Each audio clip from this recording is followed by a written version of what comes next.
Okay, welcome back. And this morning, our guest is a special one. We do have them from time to time, although, in a manner of speaking, all of our guests are special. But you know what I mean, because today we have Chief Adegboyega Awomolo, SAN, Vice Chair, Body of Benchers, to talk with us and give us the benefit of his experience. We've spoken already about the new Students' Loan Board, the new student loans law that was signed by the president, and Chief Awomolo has commended that very, very highly. He himself is a beneficiary, although he's still looking for how to pay back that loan. And I think now that everything has been digitized, he'll soon be able to do that.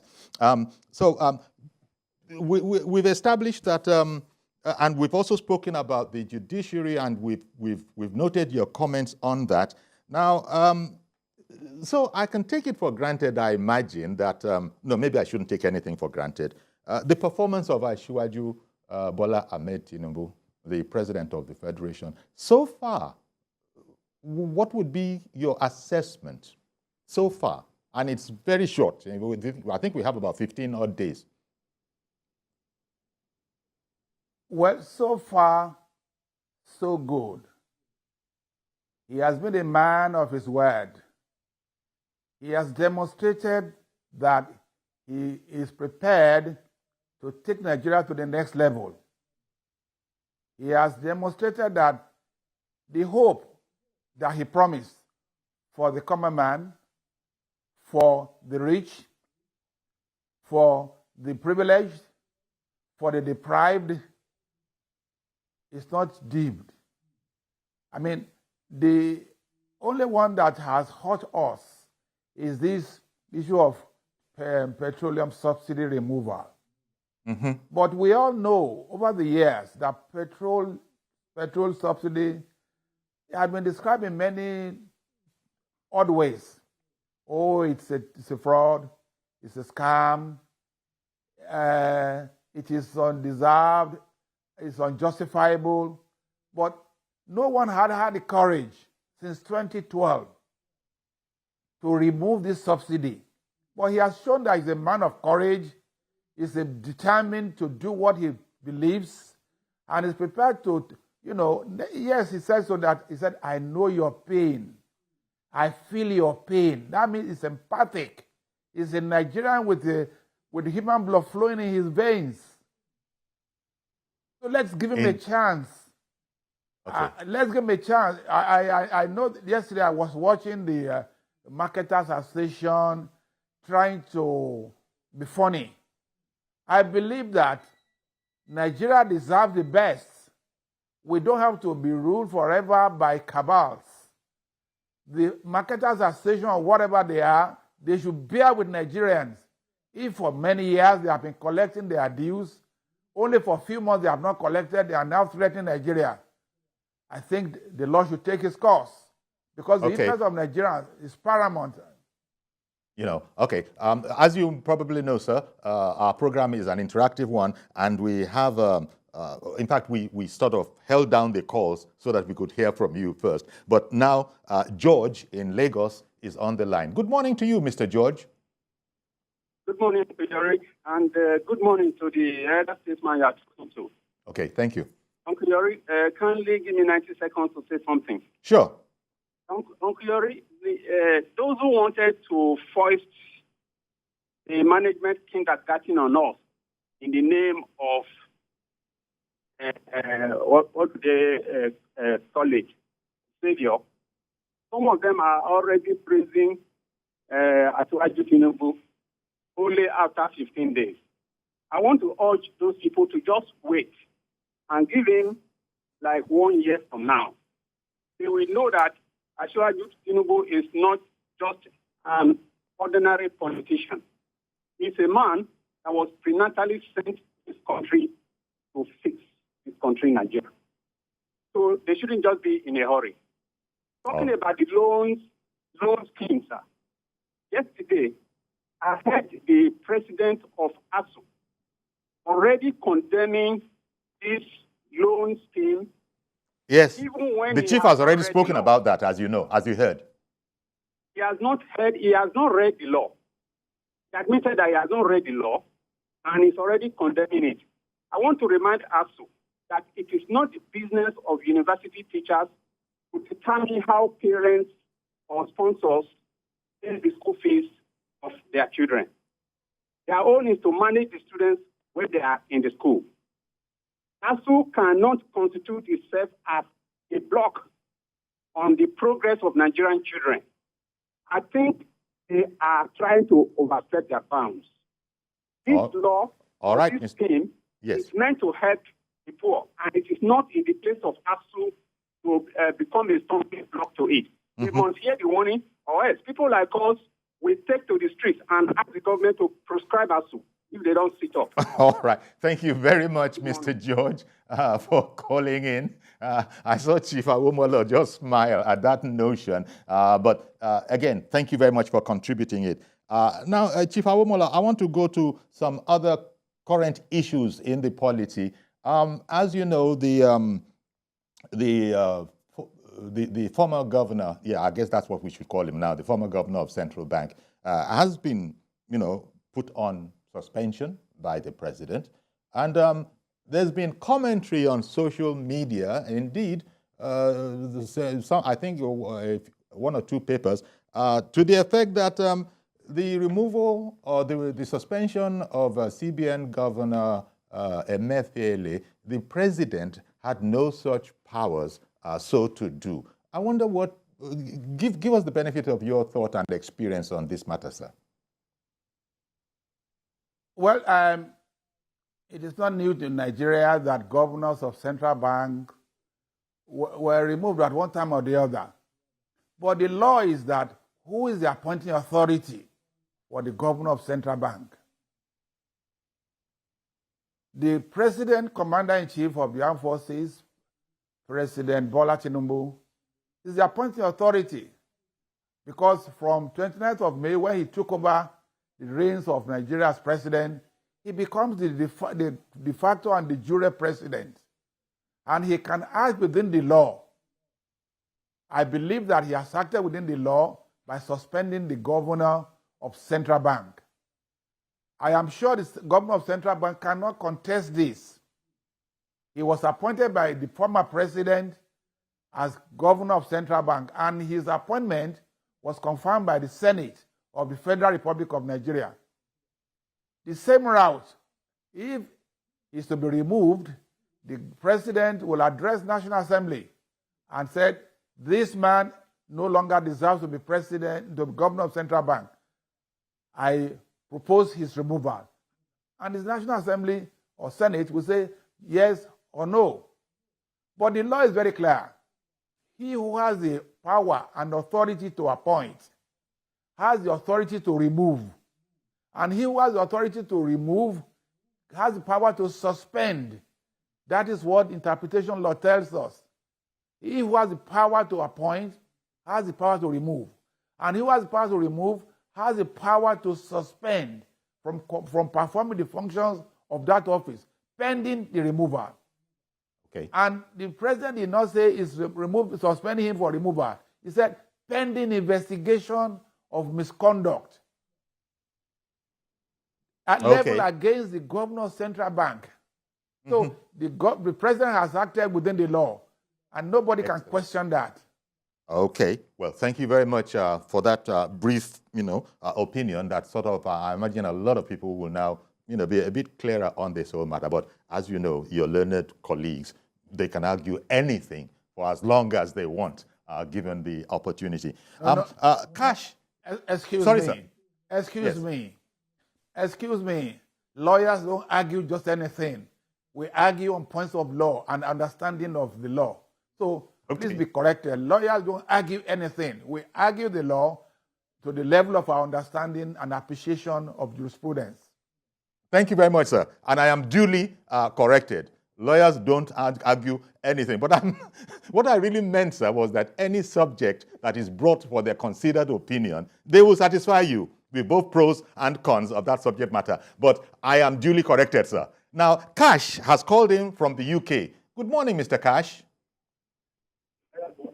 Yeah, good morning, Uncle Yori. Good morning, sir. Thank you for calling. Yeah, Firstly, I really commend our new president, Bola Tinubu, for this initiative about student loan. It's very welcome. Thanks for that.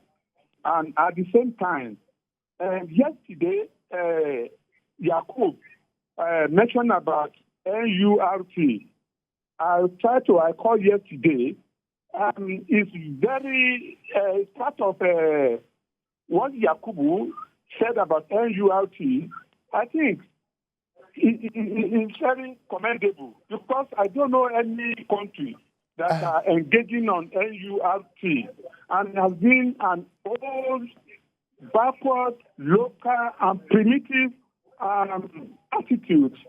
And this system should be eradicated. Okay, Mr. Cash, whereas I appreciate your call, Mr. Cash, I appreciate your call. I'm assuring you of that. But you're referring to a subject of yesterday. And as you know, we have a fresh subject before us this morning. So I want to thank you very much for calling in and letting us know, the much that you have let us know. But I wanted us to stay on the subject matter where we have an eminent legal practitioner, Chief Adeboyega Awomolo, giving us the benefit of his experience and opinions in some cases. He started from the very place you started from, Mr. Cash, that is the whole education process. And we have also heard that so far, so good with President Bola Ahmed Tinubu. And some other people have also called in to say that this one is in about, 2 weeks. Somebody has said that clearly that person must be an APC supporter, but who isn't a supporter of the presidency? That give it another year and people will hardly know the country anymore because of its systems and its organizations. I guess that's what people are hoping for, Chief Awomolo. That is what people are hoping for. And if morning shows the day, it does look like it's going to be a bright day for Nigeria, isn't it? Thank you. I agree with you that the money shows the day. And you see, people who are doubting, they may be justified looking at our experience over the years. But here's a man with his new ideas, with his new vigor, with his new courage, with his new knowledge. You know, if he's not just a politician, he's a man with experience. And if you have been related to him or with him, you know that he's a deep thinker. He listens very well, and when he asks you a question, unless you are prepared, it throws you off. So he is a man who is well connected with the old, the young, middle-aged, and old men like us. But I can tell you that the first 1 year will tell us where Nigeria will be in the next 4 years. So I will urge that Nigerians should give him opportunity to demonstrate what he promised. I mean, this tells us that he has more in his kitty. Look at employment, for example. I mean, there's no way that the employment will not be generated if you have, a very versatile man in the industry. He came from the background of private sector and went to public sector and molded the arena and impacted very severely. So I want to believe that if you look at the team that is putting together, I am very certain in my mind that when we heard the ministers he will appoint, it will convince us that, this man means well. Indeed. Let me now bring on another caller. Let me bring in another caller, this time from your beloved Kwara. Mr. Labode has called in from Kwara. Good morning to you, sir. Good morning, Mr. Ayori. Good morning. Please go ahead now.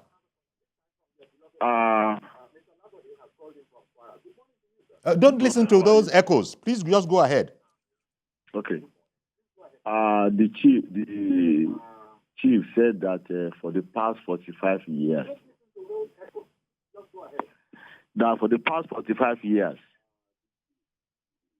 said they have never bribed any judge.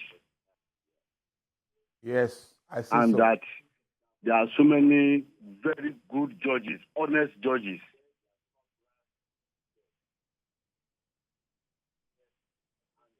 Hello, are you there? Mr. Labode? Yes. Okay, please, quick. And when he entered OAU 1974, he got a loan and he wanted to pay back.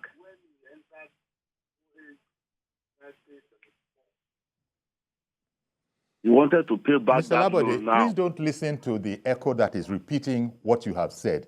I know it's a temptation, but just please continue.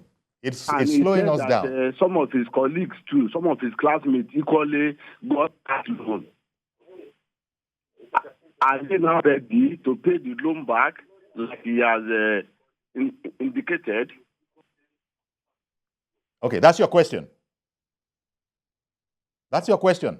Okay, thank you very much for calling in, Mr. Olabode. You called in from Kwara. Well, Chief Awomola has told us that he is very thankful that now he's going to be able to make contact with the authorities to pay back plus interest whatever he benefited from. But I imagine Chief Awomola can only speak for himself. But would you like to take a stab at the question that those classmates of yours that also benefited, to what extent are you sure that they too are as willing and as eager as you to pay back that loan plus interest?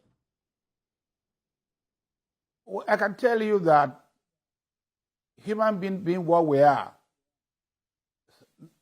most of us are grateful for whatever favors we enjoy, either from man or from God. And so I want to believe that most of my colleagues who were with me in FS 75, 76, and 77, who enjoyed the benefit of this loan, most of us are now old. Not only that, many of us are in very convenient positions. I mean, it is true that many will have retired in public service, but there's no way you will not be able to wanting to pay back, because if you pay back, it will encourage those who are going to take from the current bank. I mean, the obligation to pay back. The scriptures tell us that you must pay your vow. You must pay whatever you owe. You know, I swore to an oath that I will pay back this money. And each time I see the oath in my file, I ask myself, when will I pay? Because I can die today, I can die tomorrow. So if I die today, my children know that I'm owing federal government 1,500 naira, which I obtained as loan. But I will wish to pay it back before I die, so that I don't pass it on to my children as part of my liabilities. But I can tell you, many students who enjoyed the benefits of this student loan will want to pay back. Oh, in advanced countries, student loan is not something that is new. These students, they are obliged to pay. Under the new law, you'll be obliged to pay back through your employer. You know, it's now easy with NIN, with BVN. There's no way you can operate a bank account without NIN and BVN. And so once you operate those figures, and the bank is aware, because the bank will be linked to all the other banks in terms of NIN and bank records. Yes. So that they will know, you are in Ife, you are in. It's much easier now. That's why I said technology. Technology has made life much easier. And so repayment is not going to be difficult at all. All right. Let me quickly bring in Austin. I think Austin in Benin, you're our last caller. Good morning, Mr. Austin. Good morning, Uncle Yori. Thank you, sir. Good morning. And I want to say good morning to the other statesmen there. Chief Adegboyega Awomolo. Thank you. Yes. Now, let us not listen to what ASU is saying, or the ASU president. Maybe he was lucky his parents were rich. Now, my parents were pizza farmers. But I was able to go to the university and I studied mechanical engineering. How was this possible? It was possible because of the free education of UPN. I went to secondary school with free education of UPN. And when Ambrose Ali University was established, we paid little or nothing in that school. That was why children of the poor, children of farmers, I don't want to be mentioning the names of those who went to that school now, who are big people today. So this program is a very laudable program. It will help the poor. It will help those who cannot go to the higher education, you know. So it's a wonderful thing. All And right. to round up, sir, the people who are, you see, people don't know the stuff the president is made of. Unfortunately, there was a lot of hate during the election period. So they said all kinds of things about him. But those people are changing their minds now. That's right. A lot of them are saying, oh, we didn't know that this man is like this. Indeed. Even here in Benin, I have a lot of them. Mr. who are Austin, telling me I'm now going to that have to we didn't know interject. this man is And like this. I'm so sorry to do so. I'm going to have to interject. But thank you very much, Mr. Austin, for calling in and contributing on that issue, the whole situation of the students' loan law that has been signed by President Tinubu. And, well, Chief Awomola, we've virtually run out of time. But one of the things that I take from this is where you spoke about the judiciary, and you did give the impression from all you say that, oh, no, hope is not lost at all. There might have been a few untoward circumstances, but that by and large, there's reason for Nigerians to be hopeful that that ideal of justice, impartial justice, is something we can still look forward to in Nigeria. Would that be correct, sir? Well, do you know that it's only the Almighty God, the creator of heaven and earth, who himself is justice, who can do justice, but the human effort made by our judicial officers is an effort from their learning, from their experience, from their knowledge, and of course, affected by their environment. But I can tell you, I have very strong hope that Nigerian judiciary can be better. Please advise politicians to leave them alone. I think that's a fine place to leave it, sir. And I want to thank you very much, Chief Adigboyega Awomolo, SAN, for coming on our program this morning, and especially that last admonition. Let us tell the politicians to leave the judiciary alone to do their work. Yes. Thank you very yes. Thank you very much. Thank you very much, Chief Awomolo. Thank you very much for coming on our program. All right, then. So that's our program today, then. Please join us tomorrow for a fresh edition. I am Iori Folare. Bye-bye for now.